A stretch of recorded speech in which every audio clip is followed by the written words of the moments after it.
Ассалаумағалейкум, ардақты қазақ елім, барлық ағайын бауыр туысқандар.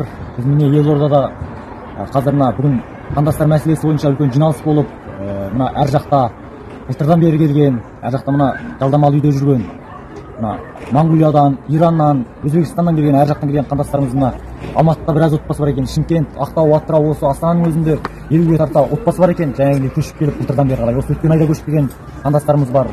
Біраз болса да мына жақтағы жергіліктер көмектеспей жатыр.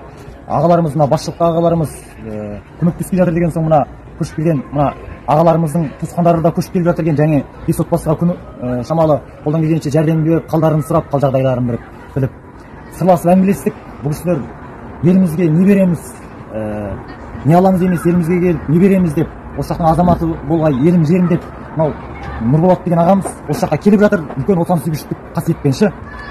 Соған жаңағындай бір жағынан тебіреніп, осындай ағаларымды көріп, мына осы жаққа келіп, жаңағындай үлес қосу үшін қара жұмысқа жеңіліп, жұмыс істеп жүргеніне кәдімгідей бір жағынан қуанып, бір жағынан көңілім ауырып деген сияқты.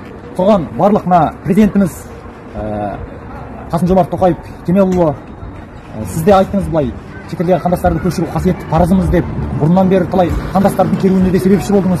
Және премьер-министр, сыртқы істер министрі, КМБ, барлық аға бауырлар мына шетелден келген қандастарға бір қолғабыс білдіріп жіберсек. Бірінші мына еңбек бағдарламасымен жаңа көшіп келген кісілерге арнаулы құжаттарын ертерек бітіріп беруге облыс әкімдеріне мына солтүстіктің тапсырма берсеңіздер. Сөйтіп ауыл шаруашылық министрлігі, Қызылжар, Петропавл облысының әкімі мына көшіп келіп жатқан қандастарымызға егістікке, жайылымдыққа 5.000 гектар, 10.000 гектар қазірге жер берсеңіздер. Өйткені бұл ағаларымыз жаңағы жер болса болды, үй болса болды, жаңағындай жұмыс жасап, егістік егіп, мал бағып, тіршілік көреміз деп келіп отыр.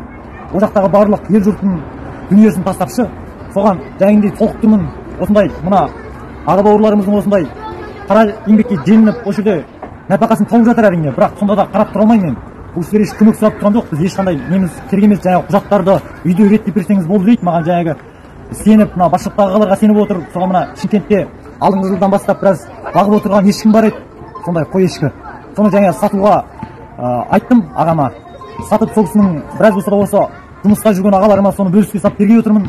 Соған аға бауырлар, қалай болсын мына шаруашылығы бар кісілер, кәсіпкер ағалар, мына әр елде мына шетелден көшіп келіп, осы жаққа орналасып, жұмысын дөңгелендірген кәсіпкер ағалар, сіздер де осы арнаулы маған болсын, мына астына номер жазыласы, соған болсын хабарласып, жаңағы малдай болсын, мына солтүстікке барса, жердей болсын көмек беруге, одан қаржылай болсын мына аяқтан тұрып кеткенге көмектестіңіздер. Мына барлық айтарым мына Алматы, Астана, Шымкент осы әр қаладағы, Ақтаудағы үлкен қалаларда жалдамалы үйде жүрген, көшіп келген, осы отансүйгіштік қасиетпен көшіп келген аға бауыр туысқандар, қандастар, сіздер хабарға шығыңыздар. Әр жақта бытырап жүргенше бір орынға жиналып, жаңағындай мына жақта Қызылжар, Петропавл облысында бір аудан 40 ауыл ен тұр екен.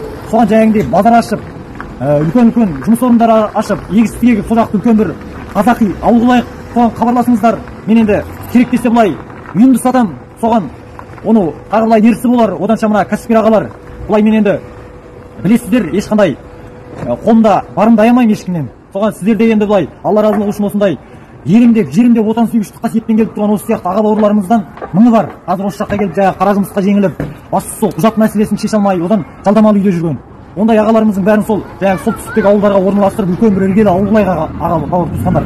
Соған президентіміз, премьер-министр, КМБ-шік барлық аға бауырлар хабарға шығып, осындай құжаттарды ана жақтан көшіріп әкелу, тексеру бәрінің жұмыстарын бірге ыңғайлау үшін сіздердің алыс жақыннан қолдау көмектеріңіз керек. Байланысқа шықсаңыздар жақсы.